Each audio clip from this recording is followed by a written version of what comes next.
The title of this panel says almost everything. How the left was lost, Durban, online left-wing anti-Zionism, the BDS movement, and the perversion of human rights. In some ways, I could just sit down here. However, I would make one change. It's not that the left was lost, it was the left lost itself. I think that's a critical difference. Maybe this is my prejudice. I grew up in San Francisco, an undergraduate at Berkeley, liberal, left background, Jewish background. And I expect the right-wing, far right, the national, ultra-nationalist, fascist right to be anti-Semitic. Fact of life, historical fact. But the left, supposed to be progressive, to embrace universalist ideas, morality. The left we expect not only not to be racist, intolerant, and anti-Semitic, but to embrace the values of tolerance, to embrace the values of universal human rights, to promote them. That's what they claim to do, and I'll give you examples of organizations that were founded in that spirit that do the opposite. Yes, Durban was a critical moment, and for those of you who are not familiar with that, I can't imagine anybody doesn't know about the Durban catastrophe, but the images speak for themselves. Zionism is racism. The distribution of publications like the Protocols of the Elders of Zion. But I want to focus specifically on the language because I think that's what we're going to see. That's what we see continuously since then. The final declaration. We're talking about the NGO Forum. Again, that was supposed to be a bastion of the left in non-governmental organizations promoting human rights under the banner of the Human Rights Commission of the United Nations in those days. And this is what they adopted. Look at the language again. It's important to remind ourselves of the language. We declare Israel as a racist apartheid state. The word apartheid repeats itself constantly in these short paragraphs. And this is just a summary, a few of the more blatant examples of this kind of singling out of Israel. The double standards, the unique standards, the language that's used is the language of denying the right of Jewish people, the right to self-determination. What the member of Knesset Negosa said this morning was his biggest concern, not just among the general population, but among young Jews also. When you call Israel an apartheid state, this is not opposition to policy. This is a definitional issue. Racist crimes, genocide, ethnic cleansing. That in itself, to quote Erwin Kotler and others who were at the conference, this was a conference against racism being turned into a racist conference. And we see this language, and particularly implementation of the final sentence. Call on the international community to impose a policy of complete international isolation of Israel as an apartheid state. That is, to me, the definition of anti-Zionism and anti-Semitism in its modern form, from the left. There are a lot of images I could show you. I'll spend just a couple of minutes talking in general about NGO anti-Semitism, human rights organizations that promote anti-Semitic themes, images, language, activities. And then I'll talk about specifically about the online elements of it and where those are going. These are just some basic anti-Semitic images from Badil, very much promoted online. That won was part of a cartoon contest, won a prize in a cartoon contest. There are more recent examples of that. An Oxfam poster and a Christmas card that's distributed by a group of NGOs in the UK, all of which have classical anti-Semitic themes. It's important, just in talking about the Durban conference, to recognize it didn't come out of nowhere. I can talk a little bit, I won't do it now, but the PrepCon that took place in Tehran a few months before, Iran being involved, the language that I showed you was the language that was developed at the PrepCon in Tehran. But it's important to recognize this language comes out of, has a background, goes back even before the Zionism, racism resolution. Soviet bloc, communist bloc supported it. I think you can go back easily to 1948, I know that you can, and talk about the rejection of the right of the Jewish people to self-determination. That element of anti-Zionism becoming a form of anti-Semitism going back to the basic rejection of Israel in 1948. This is now an industry, and that's the main point that I want to make here. This is a big industry. It has funding from European governments, and I'll give you specific examples again of that, in the area that we look at primarily to non-governmental organizations that use the language that walk the walk and talk the talk of human rights and humanitarian aid. And it's very pervasive, and it's very problematic. The European Union and its member states, plus Switzerland and Norway, here there are no differences.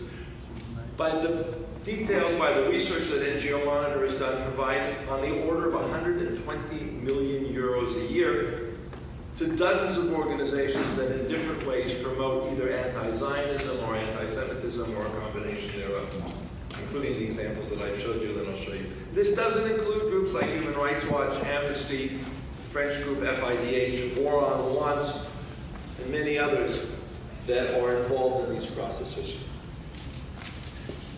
Church groups are particularly involved in this. These are organizations, large and non-governmental organizations, supposedly doing humanitarian aid. These are 3 European examples. Again, if I had time, I could give you probably 12 or 15. Almost every Western European country has an example of this.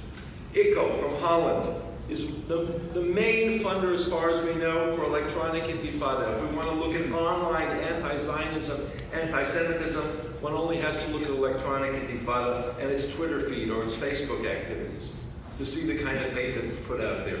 That's funded by a church-based humanitarian aid organization, ICO in Holland, which in turn is funded by the Dutch government primarily. ICO also funds Badil, the poster that I showed you a few slides ago of the classic De Sturmer anti-Semitic poster. I'll show it again quickly. The one in the middle here. That is, Badil is funded, among others, from other sources, by ICO, the Dutch church organization, and Who Profits, which is the main leader of BDS identification of which groups or which companies are to be boycotted, which groups involved, which Israeli companies should be boycotted. Bridderlijk Delen in Belgium funds groups like Zochrot, which is a 1948 organization that seeks to roll back the establishment and acceptance of the State of Israel as a legitimate country for the Jewish people. Sabil, which uses language like comparing Israel to the daily crucifixion of the Palestinian people. That's the language that the Matik from Sabil uses. EAPPI, the Ecumenical Accompaniment Program of Palestinians in Israel, sending young people over to witness the suffering of the Palestinians and then go back to their churches throughout the Western world and talk about Israel in basically anti-Semitic terms. All funded by Bridderlijk Delen in Belgium. And then we have Trocaire from Ireland funding many of the same organizations. And there are many, many other examples, Dan Church Aid and others. Here we have examples, and not just to show that it's not, when I talk about the industry, it's not just governments, it's not just church groups. Also recently, the Rockefeller Brothers Fund in the United States did what the Ford Foundation did during Durban, and that is providing funding for organizations that are very much involved in this.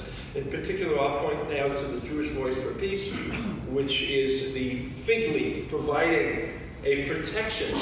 They say things like church divestment votes, Presbyterians and others, or campus, university campuses. They are the Jewish branch of the Palestinian solidarity movements on campuses. Their goal very explicitly is to drive a wedge, it's a quote from their website, to drive a wedge between Israel and its Jewish supporters in the United States and elsewhere. And they get money from the Rockefeller Brothers Foundation under the framework of promoting Middle East peace. $150,000 for 2 years recently. And the American Friends Service Committee, which is where one of the main promoters now of Who Profits and Dalit Baum in the BDS movement. So it's a big industry. The online aspects of this are very, very blatant. To give some examples, this is from Human Rights Watch. Ken Roth retweeted. Andrew Stroheim is one of the Human Rights Watch officials in Europe. And they retweeted, I'm just picking some examples to show how the virulence of this and how these pieces come together. This is a tweet of a big ad in a campaign that took place under the framework of Never Again for Anyone. Holocaust survivors slam Israel and Gaza. Here we see the merger of Holocaust imagery used against Israel, Israelis as Nazis, and finding a few elderly Holocaust survivors. This is the late Hajo Meir was involved in this organization. Essentially, it was one Holocaust survivor as far as I know. And putting all these pieces together, he uses to attack Israel in the Gaza war. And then Human Rights Watch picks Human Rights Watch, an organization that was founded in the 1970s to oppose Soviet, it was originally called Helsinki Watch, to oppose human rights violations in the former Soviet Union, particularly involved in struggle for Soviet Jewry, becomes one of the engines that is legitimizing this type of, I would call it Holocaust whitewashing, the use of Holocaust imagery against Israel, and retweeted by Ken Roth. Ken Roth of Human Rights Watch is very active in the area. His Twitter feed is all over the place. He does dozens of tweets every day. During the Gaza war in 2014, you could see the obsession with Israel. It comes in peaks. On one day, 12 of his 28 tweets just focused on Israel. Look at the language here. Okay? Israel ambassador blathers about a kangaroo report, talking about the ICC. Each one of these tweets is part of the attack against Israel using the language of human rights.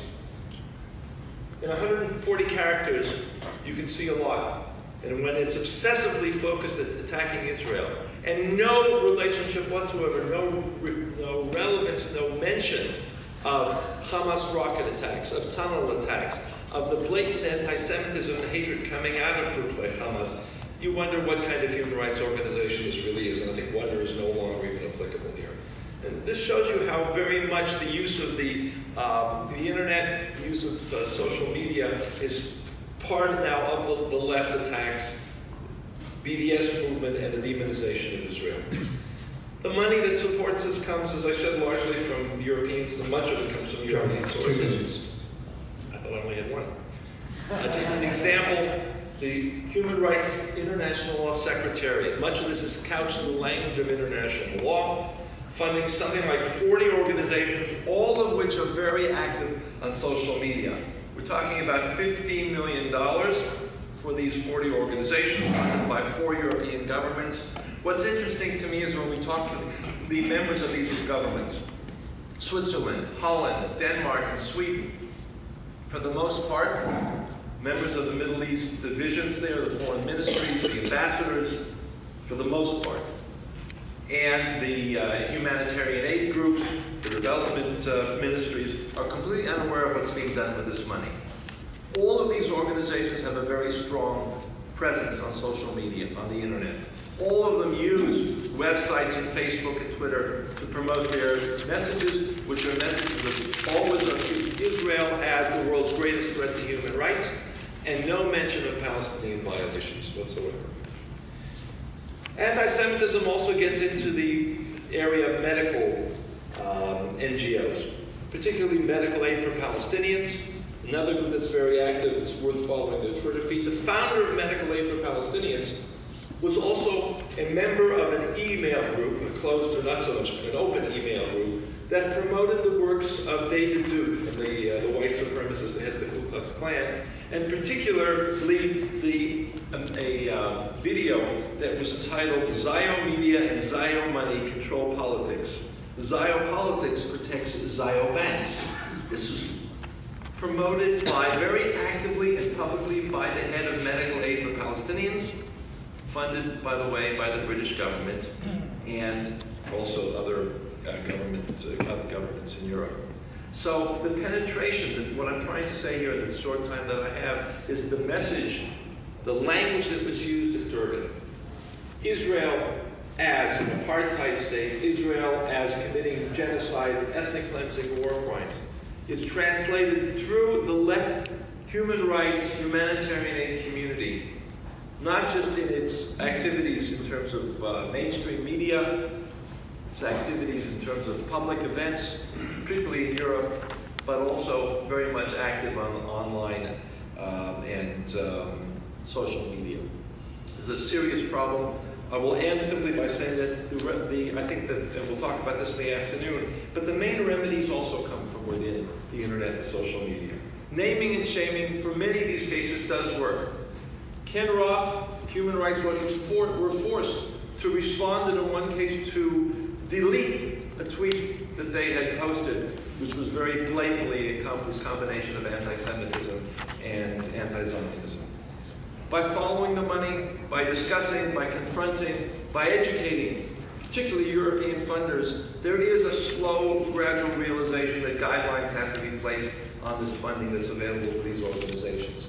So I think that the process works both ways. We were probably 10 to 15 years late waking up after Durban to the threat, but it's now being, I think, tackled on this. Everybody who's sitting in this room